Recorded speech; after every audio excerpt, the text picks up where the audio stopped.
తెలంగాణలో మున్సిపల్ ఎన్నికల ప్రచారానికి తెరపడింది. అయితే ప్రలోభ పర్వానికి తెరలేచిందా? తెర వెనుక బడా తతంగం నడుస్తోందా? మున్సిపల్స్ లో విజయం సాధించడానికి అభ్యర్థులు అడ్డదారులు తొక్కుతున్నారా? వందల కోట్ల రూపాయలు చేతులు మారుతున్నాయా? అసెంబ్లీ ఎన్నికల ప్రలోభాలకి మించి మనీ మద్యం ప్రవహిస్తున్నాయా? తెలంగాణ మున్సిపల్ ఎన్నికల ప్రచారం ముగిసింది. కొద్ది రోజులుగా గల్లీలో వినిపించిన మైకుల హోరు పార్టీల ప్రచార జోరుకు తెరపడింది. పోలింగ్ కు కౌంట్ డౌన్ షురూ అయింది.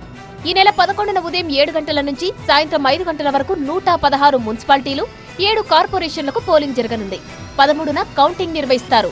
మొత్తం 2996 వార్డుల్లో జరుగుతున్న ఈ ఎన్నికల్లో 12993 మంది అభ్యర్థులు తమ అదృష్టాన్ని పరీక్షించుకుంటున్నారు. 52 లక్షల మందికి పైగా ఓటర్లు వీరి భవితవ్యాన్ని తేల్చనున్నారు. ఇందులో మహిళా ఓటర్లు 26 లక్షల మంది, పురుష ఓటర్లు 25 లక్షల మంది ఉన్నారు.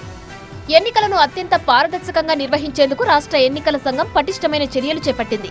ఈసారి రాష్ట్ర ఎన్నికల సంఘం అత్యాధునిక సాంకేతికతను వినియోగిస్తోంది. రాష్ట్ర వ్యాప్తంగా ఏర్పాటు చేసిన 8203 పోలింగ్ కేంద్రాల్లో 100% వెబ్కాస్టింగ్ సౌకర్యాన్ని కల్పించింది. ఈ ఎన్నికలు బ్యాలెట్ పేపర్ల ద్వారానే జరుగుతుండటంతో సుమారు 16,301 బ్యాలెట్ బాక్సులను సిద్ధం చేసి ఆయా కేంద్రాలకు పంపిణీ చేశారు. ఓటింగ్ ముగిసిన అనంతరం బ్యాలెట్ బాక్సులను స్ట్రాంగ్ రూమ్లకు తరలించి అక్కడ 24 గంటల పాటు కట్టుదిట్టమైన భద్రతను ఏర్పాటు చేయనున్నారు. పురపూర్లో ఓటింగ్ శాతాన్ని పెంచేందుకు అధికారులు అన్ని చర్యలు చేపట్టారు. మరోవైపు 25,000 మంది పోలీసులతో భారీ బందోబస్తు ఏర్పాటు చేశారు. రాష్ట్ర వ్యాప్తంగా 1,900 సమస్యాత్మక, 1,400 అత్యంత సమస్యాత్మక పోలింగ్ కేంద్రాలను గుర్తించి అక్కడ సీసీ కెమెరాలతో మానిటరింగ్ చేస్తూ పటిష్ట నిఘా ఏర్పాటు చేశారు. ప్రచార పర్వం ముగియడంతో ప్రలోభ పర్వానికి తెరలేచింది. తెర వెనుక నోటుకు ఓటు తతంగం నడుస్తుంది. వార్డుల్లో పోటీ చేసే అభ్యర్థులు ఒక్కొక్కరు 10 లక్షల రూపాయల నుంచి ₹1 కోటి పైదాకా ఖర్చు పెట్టారని సమాచారం. ఇళ్లు, ప్లాట్లు, పొలాలు తాకట్టు పెట్టి మరీ నగదు సమకూర్చుకున్నారట.